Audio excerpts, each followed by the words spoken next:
Mr. Nixon was the only president in my experience who used to go into a private room with a yellow legal pad and sit down and scratch out his own speeches. I don't mean that he wrote the actual text of his speech, but he made all the ideas, the phrases, and so forth that he wanted to use. Very unusual in a leading politician to construct his own speeches that way. And I think it not only suggested that he was a man of perhaps unusual intellect, at least among people who reach high office in that way, but that he also was very much a rather lonely individual, a loner.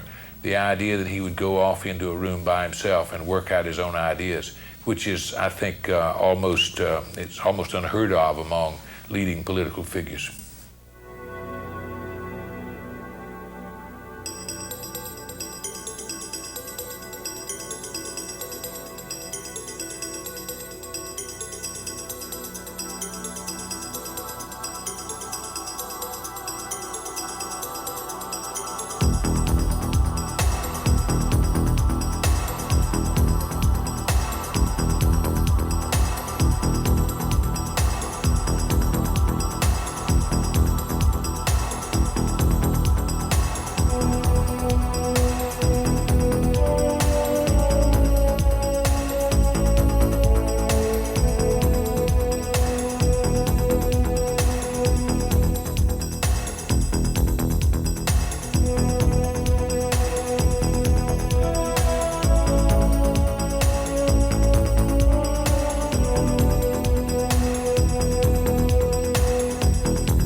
Tom Wicker, periodista, novelista, historiador, fue subdirector del New York Times.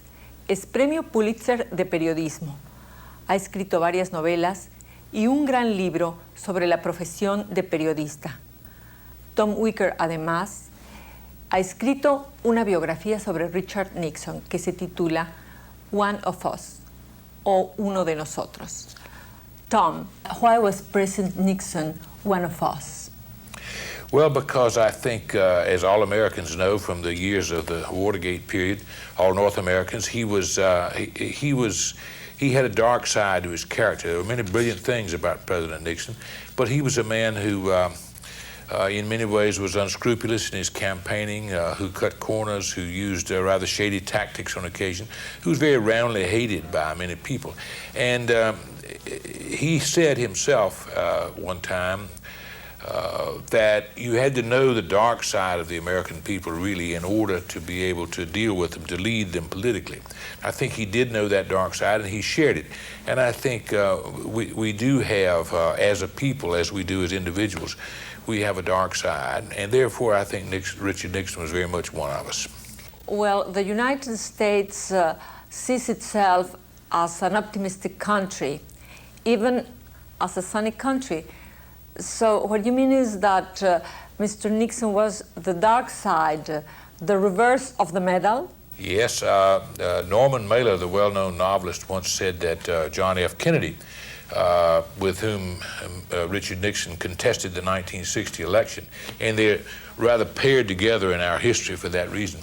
Mailer said that John F. Kennedy represented every American's romantic ideal of him or herself. And I think there's a lot of truth in that.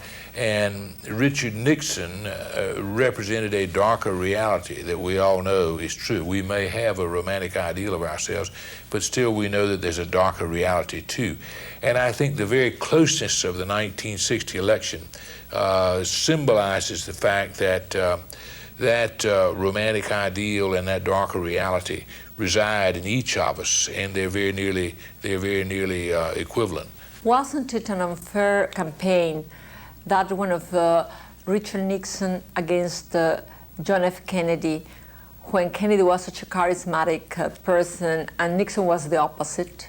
Well, it turned out differently from what most people would have expected. Richard Nixon had been vice president for 8 years when he was nominated as the Republican nominee in 1960, and many people thought he was far the more experienced candidate. John F. Kennedy was, at that time, it's hard to realize now, but he was a relatively unknown senator from Massachusetts, and not a senator who had compiled a great record in that body. He was regarded by many people, quite frankly, as a lightweight, and many Democratic liberals were suspicious of him because they feared that he had supported some of the more rabid communist hunters of the early 1950s. So Kennedy began as an underdog, I think, and as it turned out, by about in October, our elections are held in November, in October he had begun quite seriously to catch fire, and that is the point at which the Kennedy that we remember today, the man that you described as charismatic, the man who had such tremendous appeal to people, that is the point at which he began to become visible to the American public. And it was only in those last few weeks, I think, that he overtook Richard Nixon and won the campaign. If he did, it was very close, very close. Over 60 million votes cast, and Mr. Kennedy won by about 118,000 out of 60 million. It's a very close election.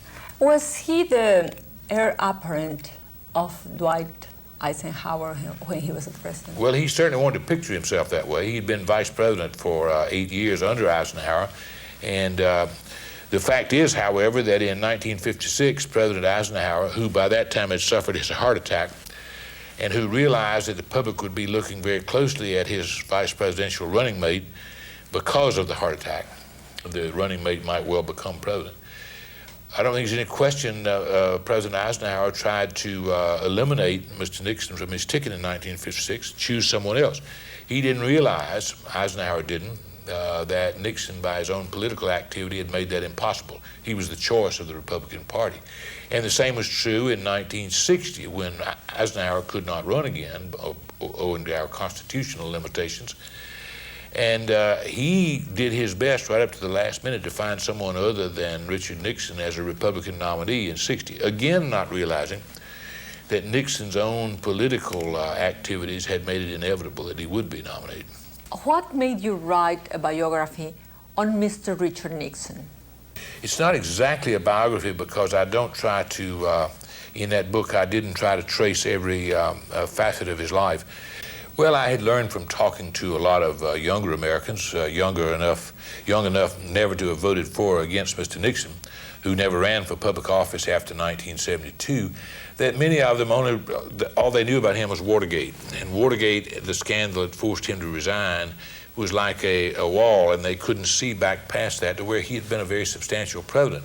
One who entered, for example, into the first arms control treaty with the Soviet Union, who made the opening to China, who was the only president ever to impose wage and price controls in peacetime, who had achieved a great deal of school desegregation in 1970, who put forward perhaps the most liberal and far-reaching welfare reform ever proposed. It was defeated, not least for that reason, and who was the only American other than Franklin D. Roosevelt ever to run 5 times for national office. And those are no small achievements, but many people tended to forget all that about Richard Nixon because they only knew that he'd been forced to resign in disgrace as a consequence of the Watergate scandal. So he was not such a conservative? No, many of the things that I mentioned one would expect to have been done by liberal Democrats. He he styled himself a conservative, and he was in many ways, but particularly, let's say, in Supreme Court appointments, which are very important in this country. But in other words, he also did a great many things that normally you would expect liberals to do. He was a contradictory personality in that way. Tom, besides Watergate, what other events characterized Mr. Nixon's life as a politician? I think most people would think that he was an indomitable figure who came back from really grievous defeats and somehow managed to regain his standing. He lost the famous 1960 presidential election to John F. Kennedy by a hair's breadth, and yet he came back to be elected president in his own right. He lost when he ran for governor of California, and yet came back to be elected president in his own right. He had to resign the office of president as a consequence of Watergate. And yet I think in the 20 years since he resigned, he has battled his way, he had battled his way back into relative respectability in our society. As a commentator, as an advisor, President Clinton paid very high tribute to him at his death. Were Mr. Nixon's diplomatic initiatives his own, or these were Mr. Kissinger's? Well, I suppose history will always dispute that, and I'm not sure that it really matters, because they worked together so closely, and they either accomplished or didn't accomplish what they did. Mr. Nixon was president during that period, and the credit naturally goes to him, as indeed the blame would go to him if there had been failures. But I think you can see pretty clearly, and I think Henry Kissinger himself has conceded that the opening to China, which was perhaps the single greatest achievement in foreign policy of the Nixon administration, the opening to China was conceived and really carried out by Richard Nixon himself. Even Henry Kissinger, I think, concedes that fact. Some of their other diplomatic activities in the Middle East, for example, with the Soviet Union, I think was much more nearly joint. And Kissinger was certainly the major negotiator in bringing about the end of the Vietnam War. I'm not saying necessarily that he thought that up, but he was the one who carried it out. And I think it makes sense just to say that these things were done in the Nixon administration, and I doubt that, except in the case of China, it would be very easy. I don't think it would be easy to say, well, Nixon gets the credit for this and Kissinger the credit for that. They worked together very closely. They were very much alike in many ways. I'm sure Dr. Kissinger wouldn't particularly care for that, but they were, I think. Mr. Nixon made his career as an anti-communist, but he was the first president of the United States to look for an opening to China. Yes, well, I think Nixon was a keen student of things, and he was also a very adept politician. In the early days, he was first elected to Congress in '46 and into the Senate in 1950. And in those days, in particular, the United States was very alarmed about communist subversion, and I think overly alarmed, and we can see in retrospect not really very sensibly alarmed. But Mr. Nixon took advantage of that as a political matter, and the political receptivity at that time was great for that kind of activity. As time wore along, I think two things happened. One, he realized that in a sense, he had stigmatized himself by that kind of activity, and he wanted to move away from that image of himself. And secondly, as a very keen student of foreign policy, he realized that things were changing, that the relationship of the Soviet Union, China, the United States, these things were changing. And the evidence is, I researched this quite carefully when I was writing about him, that as early as 1965 or 6, before he was elected president, he had come to realize that the recognition or the opening to communist China would make many things possible, what is now known as triangular diplomacy between the United States and the Soviet Union and China. And I think he moved quite astutely to take advantage of that opportunity. I don't think it's a mistake to think that at one point he's a villain and at another point he's a hero. I think what more nearly happened was that at one point one kind of approach was politically appropriate for him, and at another point another kind of approach was. And in the meantime, I do think that he had grown in stature as a man who had been in, let's say, in the late 40s and early 50s, merely a politician, and as a man who became in the 60s much more of a statesman. How good a political analyst was Mr. Nixon? And that was one of the problems in the Eisenhower administration. They wanted to use, President Eisenhower regarded him primarily as a politician and used him for political missions and political analysis and political judgment.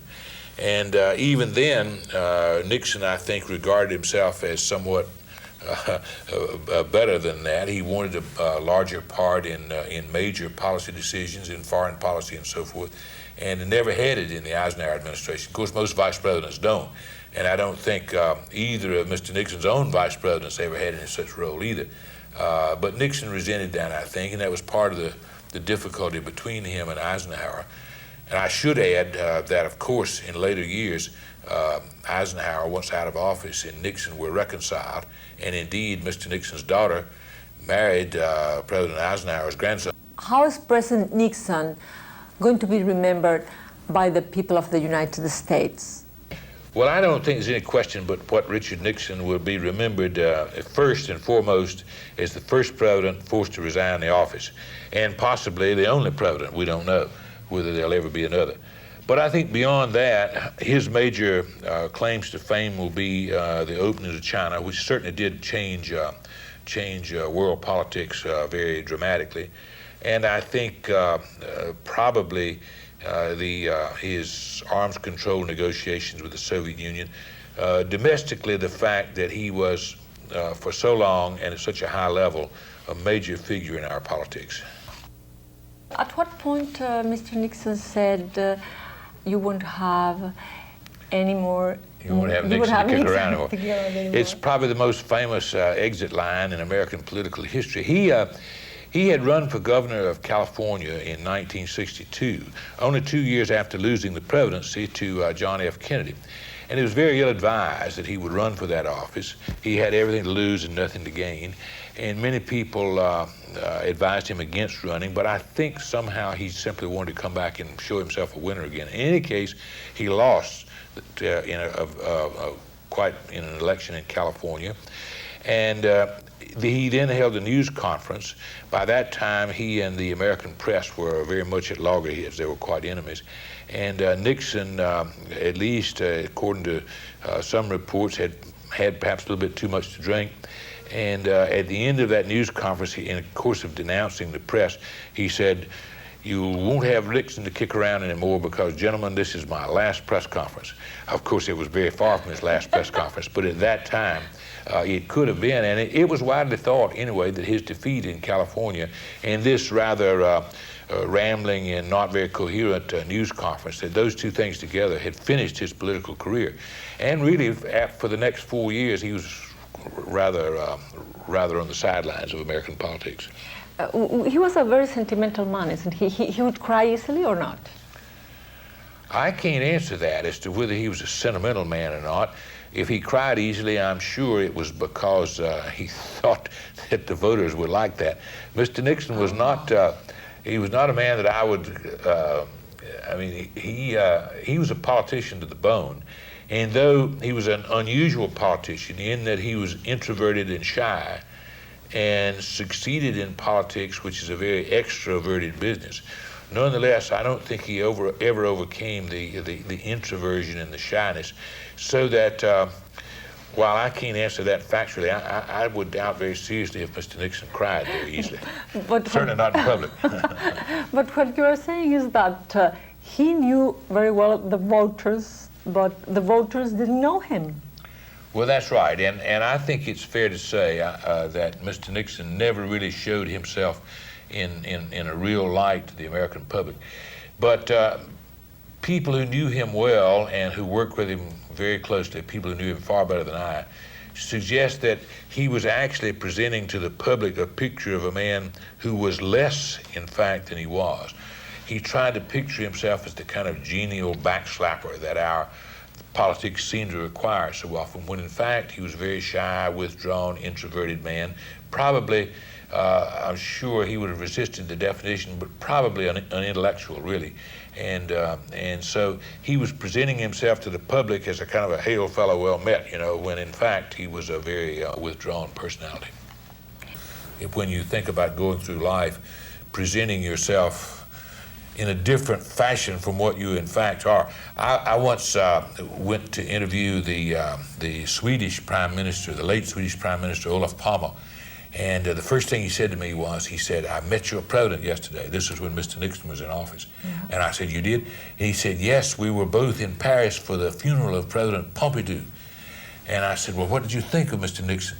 And Olof Palme's eyes got wide and he looked at me and he said, "He was wearing pancake makeup." Oh, no. And I think Mr. Nixon sort of went through life wearing pancake makeup, not only physically, but in his psychological makeup. He presented himself quite differently than what he really was. Do you think he was afraid of his own personality and his own self? He thought people didn't like him.